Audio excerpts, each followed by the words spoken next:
Oh, hello my friends, hope you are well. Today we've got another addition to the ever expanding Kitbashed Imperial Guard army, going for a bit of a modified lower profile leman russ this time. So peel your eyes like an old tangerine and let's see how I did it. Swamp Rip Miniatures. Now the humble leman russ is the backbone of the Imperial Guard armoured forces, and while some of our boys have had success utilising larger and bulkier variants, certain groups within the swamps have need of a lighter version that can avoid getting bogged down in the mud or tangled up in the dense overhead foliage. That means it's time to ditch this turret and repurpose this bad boy into more of a World War II style tank destroyer.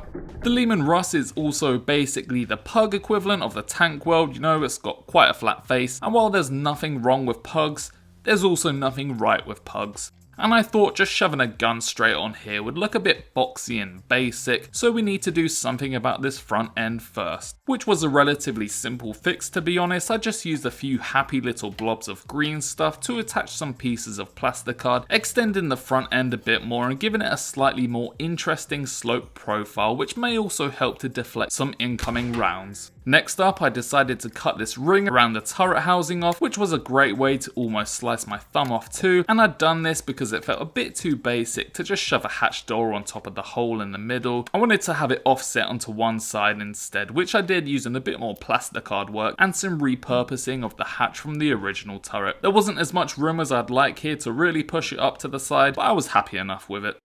I wanted to attach the main cannon for our tank next, which I obviously used as an excuse to do a bit of demolition.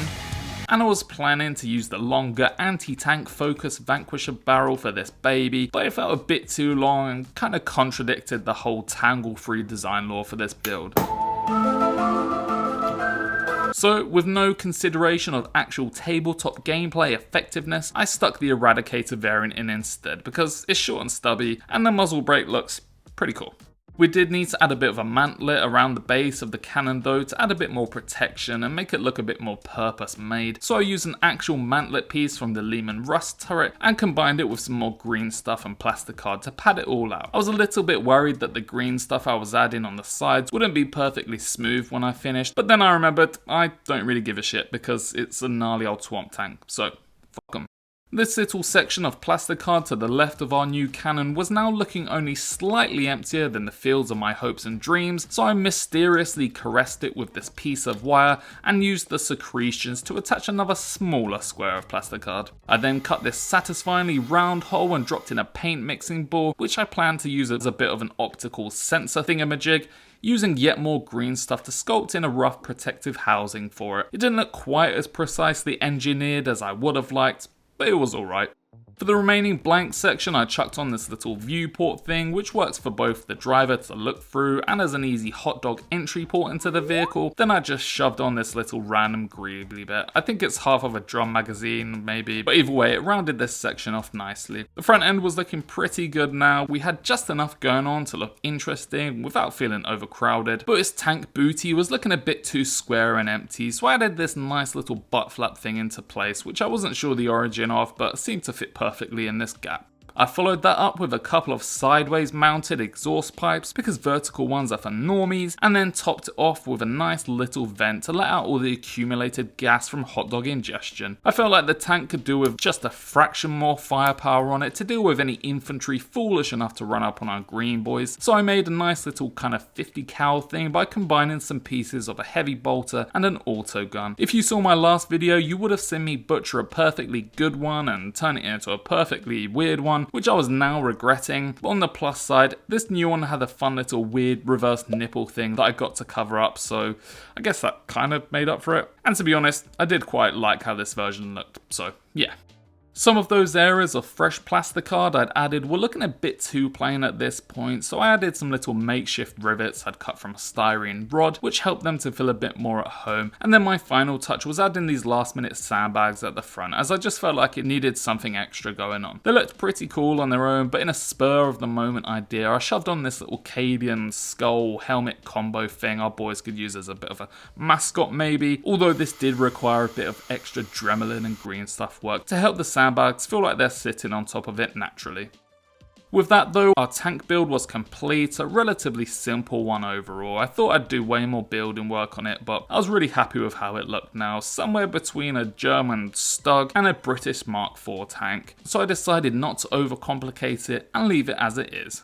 But of course, no Swamperial Guard build would be complete without some happy little green boys, which I'd assembled in our usual manner using a variety of assorted Green Boy and Imperial Guard pieces with a scattering of my slightly wonky moulded green stuff pieces thrown in for good measure. And that reminds me actually, I'd bought the Rattling Kill Team ages ago because I wanted to do a Swamperial Guard Kitbashed for them and have a fun little Rattling turned Snotling Kill Team that I could also use in my regular army. But I'm kind of struggling for ideas on how to do it really, as it feels way too basic and boring to just slap some Gretchen or Snotling heads onto the Rattling bodies, you know. I feel like I need to make them a bit more interesting in some way. So if anyone's got any interesting ideas, let me know down below, and if I do end up using them, I will post you a Kinder Bueno. But for now, our Leman Stug was now ready to roll out with its boys on top, so let us slap some paint around this bad boy. I'm using my Green Stuff World paints again today in my continued testing of them, and I ended up with a slightly different colour palette on this build than I have for the rest of my Swamperial Guard vehicles, partly because I haven't finished working out what Green Stuff paints are completely equivalent to the ones I had been using previously, but also partly because I just wanted to play around and use some slightly different ones that were taking my fancy.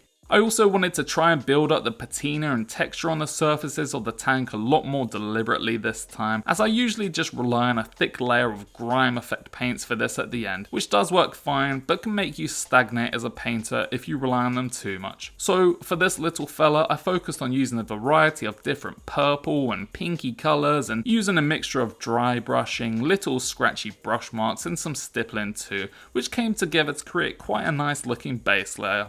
I then hit the metallic details like the weapons and exhausts and whatnot using a nice fairly dark metallic colour, and gave them a bit of blackening using a black ink wash, as I want them to be quite dull and not have too much of a shine on the final product. The last few little details like the sandbags and little skull mascot thing up front got a rough and ready base coat and wash, and I gave the tank tracks a bit of a metallic dry brushing to pick out a bit of texture and help them feel less boring. Since this tank's supposed to be a bit more lightweight and a bit more sneaky with its lower profile, I felt that it'd fit in well with the South Swamp Pinknose clan who arose during the first Chimera build, and with that being the case, it felt right to give it a similar camo scheme to help differentiate it from our other clans and give it just a touch more sneakiness. I'm adding these camo stripes with layers of dry brushing, as I think that helps to give them less harsh edges against the purple and feel a bit more natural and weathered straight off the bat. And I like to do a second kind of beigey layer on top of the darker brown ones to add a bit of a rough highlight to them and give a bit more colour variation. In real life, you don't really want to make your camo eye-catching, but with your tiny little plastic tanks, you kind of do. Now, any self-respecting tank that's been blasting through the dank swamps of your mum's butt is going to have a healthy slavering of mud on its tracks, and I'll usually slap on my homemade mud mixture here, but Green Stuff World had kindly sent me out a bunch of their ones, and I wanted to see how they compare. I'm using two different colours for this tank, starting with a darker regular mud mixture, and then adding a bit of swampy one on top of that to get a bit more wet and wild colour variation going on, which helps it to look a bit more natural. And it pains me to admit it, but this stuff is probably way better than mine. I still think my homemade one is a great choice for its kind of cost effectiveness, and if you're using it as a base layer on a diorama or something that you're going to paint anyway, it doesn't make much difference, you know, it still works really well. But this stuff is just so much better straight out of the pot if you want some really quick, wet and slimy mud effects without any real effort. So yeah, I'm very happy with how this stuff looks, and I will gladly be using it up over the next few Swamperial Guard builds at least. Things were starting to look pretty good at this point, but I felt like the recessed areas around the hull of the tank could do with just a touch more boldness and definition, so I used my newest favourite wash to do a bit of kind of panel lining around these details, which worked quite nicely and helped them to stand out more than a horse at a duck convention. And although I did say I wouldn't be using any of my regular approaches to slathering grime and gunk all over the whole tank, I did still want to add a nice bit of rust. And given what I've been using so far in this paint scheme, you will not be surprised to learn that I'm using some green stuff rust effects for this, and this was my first time using them, but I'm a big fan already. There's a bunch of different colours of them, and I used the dark one first to add some nice streaks of rust coming from the rivets, and some nice little rusty chip bits of paint around the edges of the armour panels. I then moved up to the lighter and orange coloured rust pigments to add a bit more colour on those areas, being a bit more sparing with these though, as the brighter orange can look a bit messy against the purple colours. But yeah, I think it worked really well around some of these larger rivet housing things. No clue what these are called. First one to correctly name them in the comments wins a jar of my breath. And since those rust pigments work so well on the body of the tank, I thought I may as well try them out on the metallic areas I wanted to rust up to. For these, I literally just layered up the different colours, starting from darkest to brightest, stippling them on quite heavily to build up a nice rusty patina. I was really happy with how these looked, especially on the main cannon, so to finish them off completely, I just used a very light touch of some of that original metallic colour to add a bit of definition and wear and tear. All that remained on the tank now were a few little touch-ups and the last remaining details like the sandbags, which I tried to make suitably dirty to fit in with the rest of the paint job. The skull mascot up front just got a tickling in with some highlights, and then the same for the 50 cal thing we'd made earlier. I'd saved the optic up front until last because I was quite excited to paint this, and the idea was just to create a kind of nice little red lens effect that would stand out from the rest of the tank. I think this worked out quite nicely, you know, it wasn't perfectly painted, but it didn't look like a pile of shit either, which is all I can ask for really. And there we have the finished tank. Like always, there's room for improvement, but I'm really happy with how this looks actually, especially considering I'd avoided my usual kind of slapdash, quick and easy grime hacks and been a lot more deliberate with my painting instead. So yeah, good shit. Now, time for the green boys.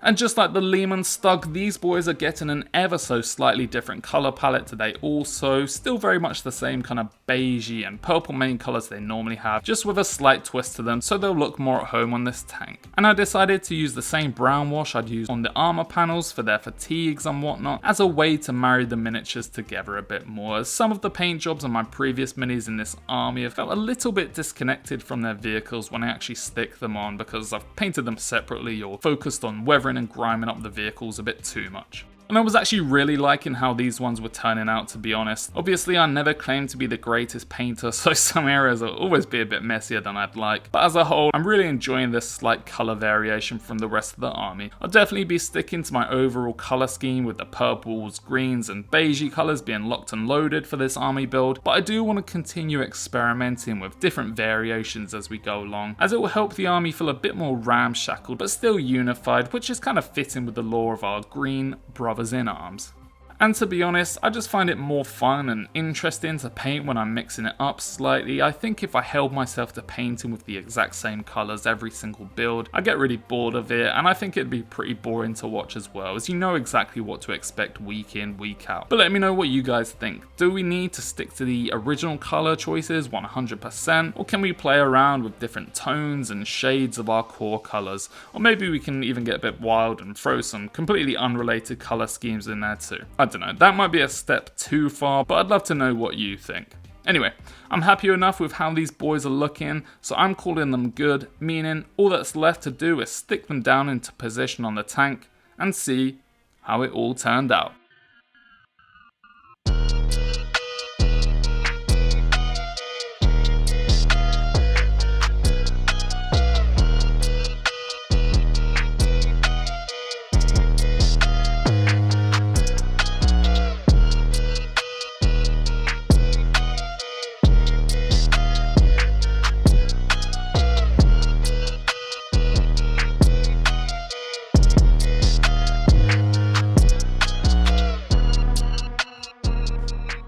So there we have it, my friends, another addition to our Kitbashed Swamp Hero Guard army. I've got no idea how many points we're at now. I've stopped counting a while ago, to be honest, as I'm just enjoying the process and have so many other things I want to build up. The points are pretty much irrelevant to me at the moment. This might be my favourite unit of the whole army, which is funny because it's a relatively simple build compared to some of my others, but I just love the lower profile of the leman russ without the turret and the nice little bursts of green flesh against the darker purple purples and browns. And yeah, this one's just speaking to me, really. Anyway, let me know where this ranks in your ratings of the army build so far, and let me know how many tapeworms you think I have. I'll give you a clue, it's more than 3. But for now, if you've enjoyed this video, then please subscribe or leave a like or a comment. And as always, I have been your friendly neighborhood swamp rat, and I will see you very soon in another video. See ya!